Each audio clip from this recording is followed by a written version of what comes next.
আপনার ওই কন্ট্রোল রুমটা নিয়ে যাচ্ছে। এই কন্ট্রোল রুমটাকে লাইভ মনিটর এই জন্য করা হয়েছে যাতে কোনো দালাল, যাকে আজকে সকালে ওখানে দেখা গেছে, কাল সকালে দেখতে না পাওয়া যায়। এটা একটা বড় উদ্দেশ্য, কিন্তু ব্রোকারদের হাঁটানো। রুগী কখনো দুদিন পর পর যাবে না ব্লাড টেস্ট করতে, রুগী কখনো আলট্রাসোনোগ্রাফি করতে পর পর দুদিন যাবে না। তাহলে চিহ্নিত হয়ে যাবে একটা লোক যে সোমবার সকালেও দাঁড়িয়ে আছে, মঙ্গলবারও দাঁড়িয়ে আছে, বুধবারও দাঁড়িয়ে গেছে। আপনাদের আমি চলে যাওয়ার পরে এটা দেখুন ফুল পেজেড হয়নি, কিন্তু ইনিশিয়ালি এটা স্টার্ট হয়েছে, মানে মর্নিং শোজ দ্য ডে। আমি বলবো যে সুপ্রভাত, ভালো হবে। প্রাইভেট হাসপাতালে মিস্টার হেলথ মিনিস্টার বলেছিলেন যে একটা সিট রিজার্ভ রাখতে হবে, বেড রিজার্ভ রাখতে হবে, যেটা যারা দুর্বল মানুষ তাদের জন্য সংরক্ষণ। আপনাকে ক্ষেত্রে বলি শুনুন, ডাক্তারবাবু তখনও জয়েন করেননি ক্যাবিনেটে। আমি একটা মিটিং করেছিলাম SSKM-এ, সেখানে প্রধান সচিব সহ সকলকে আমি বলেছিলাম যে আমার জানা আছে, আমি দীর্ঘদিন ধরে এখানকার ল মেকার, পাবলিক রিপ্রেজেন্টেটিভ, আমার জানা আছে যারা বিগত সরকারের কাছ থেকে, মানে বিগত 15 বছর সরকার কোনো হসপিটাল প্রাইভেট করেনি, তার আগে যারা সরকার করেছেন বিধানচন্দ্র রায়ের সময় থেকে জ্যোতিবাবুর সময় পর্যন্ত, যে জায়গা সরকার দিয়েছে, কেনা জায়গায় কিন্তু এগ্রিমেন্ট নেই, যে জায়গা সরকার দিয়েছে 1 টাকাতে, সেই টাকাতে পরিষ্কার লেখা ছিল যে 15% বেড তারা ফ্রিতে গরিব মানুষকে দেবে, কিন্তু এটা মেনটেন হতো না। আমি এই ইচ্ছা প্রকাশ করার পরে মাননীয় মন্ত্রী পরে যোগদান করেন ক্যাবিনেটে, হেলথ ডিপার্টমেন্টে, এবং মাননীয় রাষ্ট্রমন্ত্রী তারা আধিকারিকদের নিয়ে প্রাইভেট হসপিটালকে নিয়ে বসে 10% রাজি করিয়েছেন। কারা? আপনি যে হসপিটালের মালিক জমি কিনে করেছেন তার কাছে গিয়ে মানবিক কারণে দাবি করতে পারেন, কিন্তু অধিকার নয়। আপনার যাদের সরকারি জমিতে যাদের প্রাইভেট হসপিটাল তৈরি হয়েছে, দে আর বাউন্ড। ওরা ইনিশিয়ালি দেখুন 0 ছিল, 15% দেওয়া উচিত, 10% এগ্রি করেছে। It's a good. আস্তে আস্তে মানসিকতা হবে। আর আপনারা নিশ্চিন্তে থাকুন, আদানি গ্রুপ নিউ টাউনে একটি 2000 বেডের ইন্টারন্যাশনাল মানের হসপিটাল তৈরি করছে। ওনাদের সঙ্গে আমার এগ্রিমেন্ট কমপ্লিট হয়ে গেছে। 1000 বেড থাকবে গরিব মানুষের জন্য, আর 1000 বেড ওরা কমার্শিয়ালি ইউজ করবে। এবং আমার বিশ্বাস আগামী কয়েক মাসের মধ্যে ভূমি পূজন করে আমরা এই কাজ শুরু করে দিতে পারব। স্যার, সেবাশ্রয় নিয়ে অপরিসীম দুর্নীতির অভিযোগ, পুলিশ যে ধরনের তথ্য সহযোগিতা চাইবে, হেলথ ডিপার্টমেন্ট সেটা করতে বাধ্য।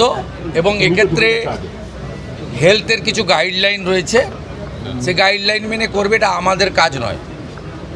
ইনভেস্টিগেশন পুলিশ করছে। আর প্রধান সচিবকে আমি সামনে বলে যাচ্ছি, 2 মন্ত্রীর সামনে, যে ধরনের তথ্য তারা চাইবে কেউ লোকাবে না, সমস্ত তথ্য প্রপারলি রেডি করেছে, ফটোকপি তাদের দিয়ে দেবে।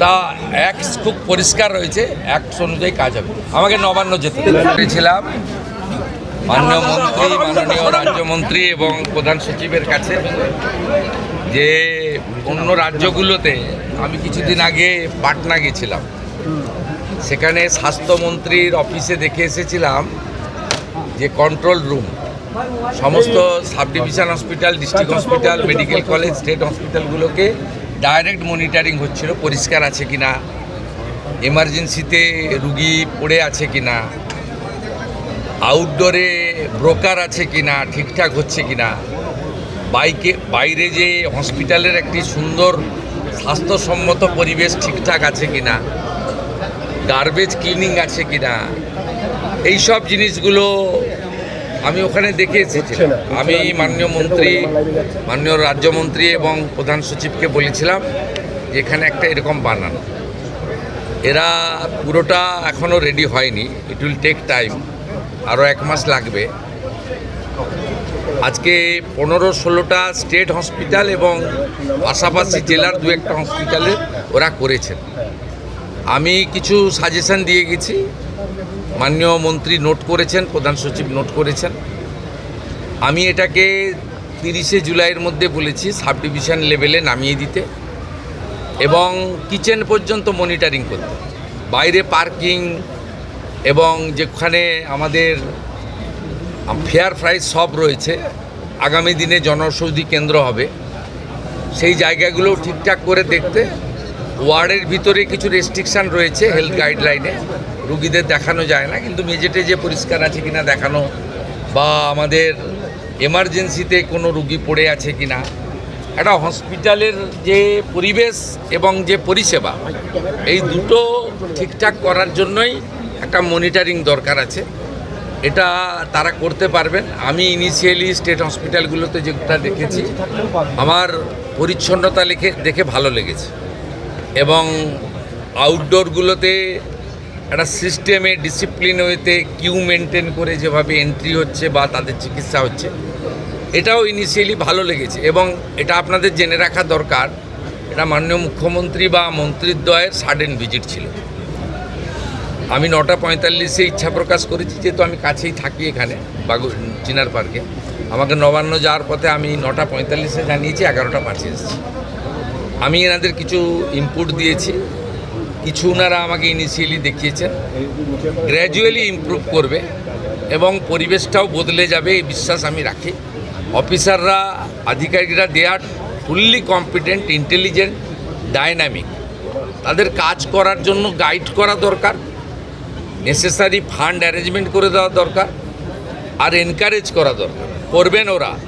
আমার বিশ্বাস কাজের যে মুক্ত পরিবেশ তারা পেয়েছে, চাপ মুক্ত হয়ে কাজ করছেন, আমাদের ইচ্ছাটা তারা বুঝতে পারছেন, ঠিকঠাক সব হয়ে যাবে, এটা আমার বিশ্বাস।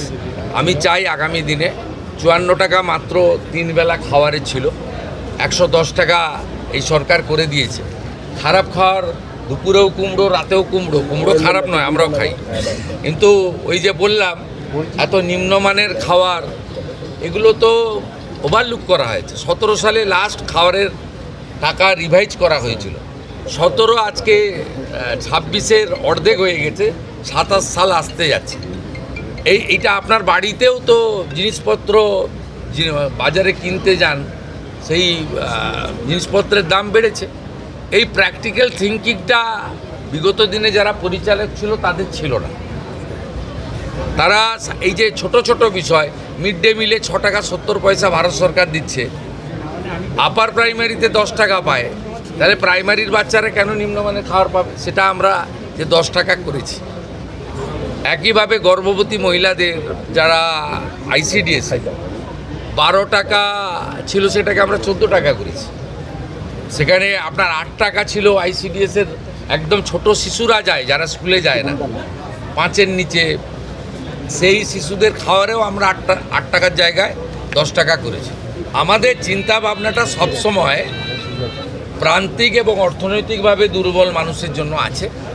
কারণ কোনো নেতা মন্ত্রীর লোকেরা সরকারি হসপিটালে যায় বলে আমার জানা নেই, তারা প্রাইভেট হসপিটাল অ্যাভেল করে, বড় বড় আধিকারিকরাও তাই করেন, যারা হাই ইনকাম গ্রুপ। ন্যাচারালি এখানে যারা আসেন তাদেরকে পরিষেবা দিতে হবে এবং সব হসপিটাল থেকে দালাল রাজ মুক্ত করতে হবে এবং মানুষকে সুন্দর পরিষেবা দিতে হবে। এবং আমরা ভারত সরকার নাম দিয়েছে আয়ুষ্মান মন্দির। মন্দিরে যেমন পবিত্রতা থাকে, শুদ্ধতা থাকে, স্বচ্ছতা থাকে, একাগ্রতা থাকে, সেবাপরায়ণতা থাকে, সেই ভাবটা স্বাস্থ্যকেন্দ্রগুলোতেও আসবে, এই লক্ষ্য নিয়েই কিন্তু এখানে আমরা কাজ করছি। স্বাস্থ্যকর্মীদের তো সুরক্ষা আমরা দিবই, এবং তারা, আমি নার্স বোনেদের, দিদিদের দেখলাম অ্যাপ্রন, গ্লাভস, সুন্দর করে ড্রেসে আছেন, খুব সুন্দর। আমি প্রধান সচিবকে বলেছি মন্ত্রীদ্বয়কে রেখে সামনে যে ল্যামিনেশন করা ব্যাচ করে দিতে। আপনারা মাঝে মাঝে দেখান যে ইঞ্জেকশন দিয়ে ফেলেছে, ট্রলি যার নিয়ে যাওয়ার কথা, যার সিকিউরিটি দেওয়ার কথা, সে সেলাই করে দিয়েছে। এইটাকে সেগ্রিগেট করার জন্য, চিহ্নিত করার জন্য বা আলাদা করার জন্য বিভিন্ন স্তরে বিভিন্ন কালারের ল্যামিনেশন করা ব্যাচও চালু করতে বলা হয়েছে।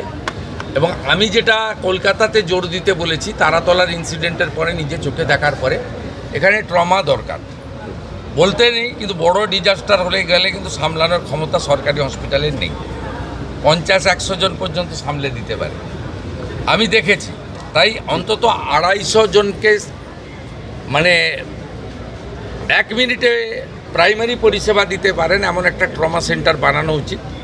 সেটা স্বাস্থ্যমন্ত্রী এবং প্রধান সচিব তারা, রাজ্যমন্ত্রী তারা কথা বলে রেডি করবেন। জায়গা এনাফ আছে এখানে, হসপিটালগুলোতে বিশ্ববিদ্যালয়ের মতো জায়গা, প্রচুর জায়গা পড়ে রয়েছে। আমি বলেছি এই যে কাগজ পেতে বা কাপড় পেতে ব্যাগ মাথায় দিয়ে শুয়ে থাকেন, এদের হোটেলে থাকার পয়সা নেই বলে করেন, নিরুপায়। তা আপনারা পিছনে একটা জায়গা করে দিন, আমরা দরকার হলে ইউনিটে 25 লাখ টাকা করে দিয়ে দেবো। আপাতত আপনার পাইপের লোহার যেগুলো আছে সে সেট বানিয়ে ভালো করে মেজে দিয়ে একটা কমন ইউরিনাল ল্যাট্রিন দিয়ে ফ্যানের ব্যবস্থা করে এটাও করতে পারেন, এটাও আমরা বলেছি। বার্ন ইউনিটে আমরা একটু উইক আছি, এসএসকেএমে 60টা আছে, আরও কোয়ালিটি ইমপ্রুভ করতে হবে, আরও ভালো আমাদের ডক্টরবাবুদের দিতে হবে, মানে হাই স্কিল ডক্টরবাবুদেরকে বার্নের ক্ষেত্রে জোর দেওয়ার দরকার রয়েছে। এই কিছু কিছু বিষয়ে এই 1.5-2 মাসে আমার যা অভিজ্ঞতা আছে বলেছি, এরা করতে পারবে আমার বিশ্বাস রয়েছে। এসএসকেএম ইতিমধ্যে 100 বেড বাড়ানো হয়েছে, এখনও 300 শর্টফল হয় বলে আমার মনে হয়েছে। শর্টফল মিন্স কিছু রোগীকে তো কালকেই ওটি করা উচিত ছিল, 10 দিন পরে টাইম দিচ্ছে ক্যাপাসিটি কম থাকার জন্য। আমরা যদি আরও 200-250 সিট বাড়াতে পারি, 350 ছিল, আমরা আসার পরে 100 বাড়িয়েছি। 250 সিট পুজোর আগেই আরও বাড়ানোর ব্যবস্থা আমরা করছি। আইসিইউতে মাত্র 112 করে আছে, এটাও অন্তত 200 হওয়া উচিত। তাহলে আইসিইউ নিয়ে মানে ওজোর আপত্তি, অনুরোধ, বাধ্য হয়ে প্রাইভেট হসপিটালে যাওয়া এটাও কমবে। এই অনেকগুলো সিএম স্যার, আমার দুটো স্পেসিফিক